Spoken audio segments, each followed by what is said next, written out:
حضرت علی رضی اللہ تعالیٰ عنہ نے فرمایا کہ تم اپنی لاڈلی بیٹی کا رشتہ ان 3 گھروں میں کبھی مت کرنا، ورنہ آپ یقین مانیں کہ آپ کی لاڈلی بیٹی برباد ہو جائے گی۔ اس لیے ایسے 3 گھروں میں رشتہ لگانے سے ہمیشہ بچنا۔ پیارے دوستو، وہ 3 گھر کون سے ہیں؟ آج کی ویڈیو میں اسی پر بات کرنے والے ہیں۔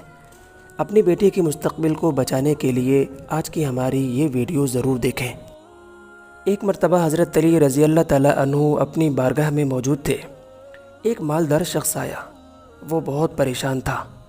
اس نے حضرت علی رضی اللہ تعالیٰ عنہ سے دریافت کیا، اے امیر المومنین، میں بہت پریشان ہوں، کیا آپ مجھے اس پریشانی سے نکال سکتے ہیں؟ حضرت علی رضی اللہ تعالیٰ عنہ نے فرمایا، کون سی پریشانی ہے جو تجھے پریشان کر رہی ہے؟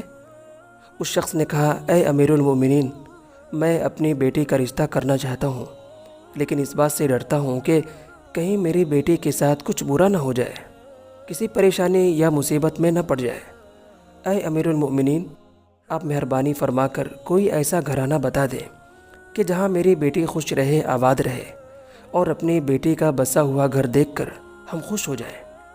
حضرت علی رضی اللہ تعالیٰ عنہ نے اس کی درد بھری بات سن کر ارشاد فرمایا کہ تم جب بھی اپنی بیٹی کا رشتہ کرو تو صرف 3 باتوں کا خیال رکھنا، اس سے تمہاری بیٹی خوش رہے گی اور اس کا گھر دنیا ہی میں جنت بن جائے گا۔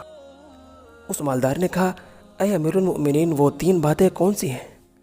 حضرت علی رضی اللہ تعالیٰ عنہ نے فرمایا، اے مالدار شخص، تم اپنی بیٹی کا رشتہ ایسے گھر میں کبھی مت کرنا جہاں عورتیں فیصلہ کرتی ہوں اور مرد ان عورتوں کے فیصلے پر عمل کرتے ہوں۔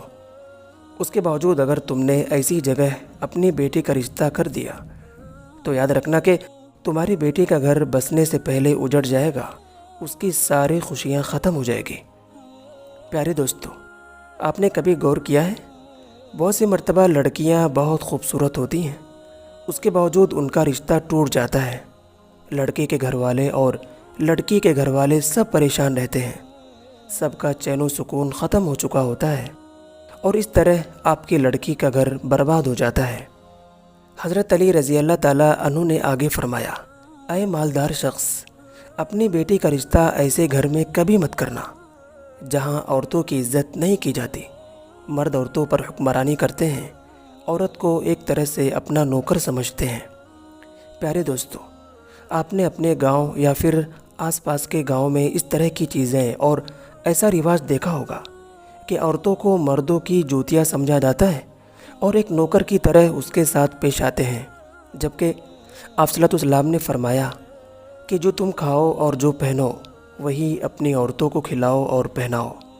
اس کے باوجود بہت سے شوہر اپنی عورتوں پر ظلم کرتے ہیں، گالیاں دیتے ہیں اور سمجھتے ہیں کہ ہم گھر کے مالک ہیں، ہمارا کیا بگڑے گا، جبکہ ایسے لوگ مرنے سے پہلے ہی جہنم کی آگ کو تیار کر رہے ہوتے ہیں۔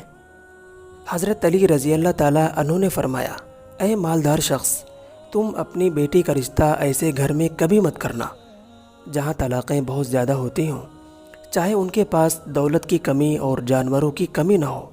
جبکہ طلاق اللہ کی نگاہ میں بہت ہی ناپسندیدہ عمل ہے، تو ذرا سوچیں کہ اللہ کی نگاہ میں طلاق اتنی ناپسندیدہ ہے تو پھر طلاق دینے والے شوہر سے اللہ کس قدر ناراض ہوں گے، جس کی وجہ سے ایسا شخص دنیا میں بھی ذلیل و خوار ہوگا اور آخرت میں بھی ذلیل و خوار ہوگا۔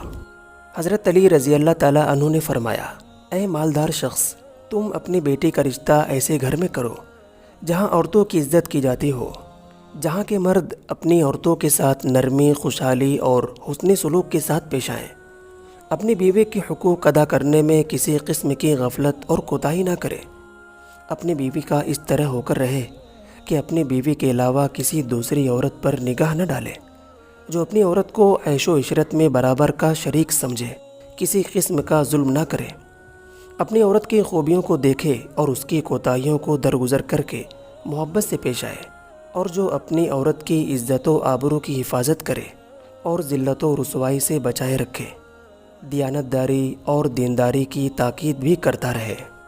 حضرت علی رضی اللہ تعالیٰ عنہ نے اس مالدار سے کہا کہ ان 3 قسم کے گھرانے میں اپنی بیٹی کا رشتہ کرنے سے ہمیشہ بچنا، اور جن گھروں میں یہ 3 برائیاں نہ ہو وہاں اپنی بیٹی کا رشتہ کرو۔ آپ کی بیٹی خوشحال رہے گی، اس کا گھر جنت نما بن جائے گا۔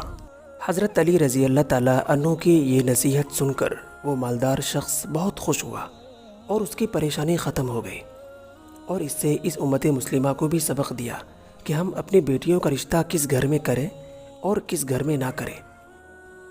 امید کرتے ہیں کہ آپ کو ہماری آج کی یہ قیمتی ویڈیو ضرور پسند آئی ہوگی۔ اگر پسند آئی ہے تو اس کو شیئر کرنا نہ بھولیں اور کومنٹ باکس میں اپنی رائے بھی ضرور لکھیں، اور اس طرح کی ویڈیو کے لیے ہمارے چینل الکوثر وائس کو سبسکرائب بھی ضرور کریں۔ انشاءاللہ پھر ملاقات ہوگی ایک نئے ویڈیو کے ساتھ۔ تب تک کے لیے آپ اپنا خیال رکھیں، دعاؤں میں یاد رکھیں۔ دعا کرتے ہیں کہ اللہ تعالی ہم سب کو قلب سلیم اور عقل سلیم عطا فرمائے اور قرآن و حدیث پہ چلنے کی توفیق عطا فرمائے۔ آمین۔